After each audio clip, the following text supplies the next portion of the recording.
Hey guys, meteorologist Chris Michaels here. This is the 11 a.m. update Saturday regarding Tropical Depression 4.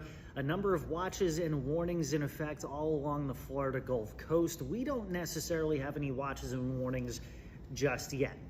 Here's why. Here's the latest cone from the National Hurricane Center, and you see that landfall from this storm, either a tropical storm or a hurricane, is going to happen Monday morning north of Tampa and St. Pete. You'll also notice in the cone how it almost takes on that circular shape once it gets closer to the East Coast, heading into the middle of next week. That means that this thing is going to stall or meander, but we just don't know the exact location of the center of the storm just yet. Here's why. When you look at the steering currents, the upper level winds, anything that could potentially grab the storm and move it is all off toward the north. So that's why it's going to stall out for us.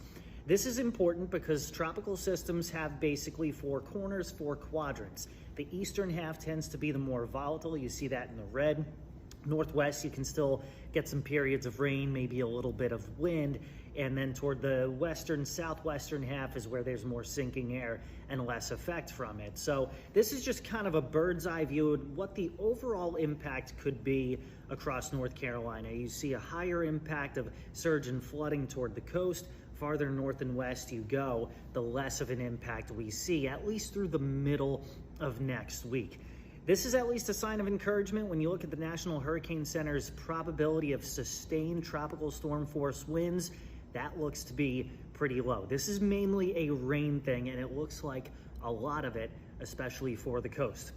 Again, that's your update as of Saturday morning at 11 o'clock. More updates to come as we go through the next few days.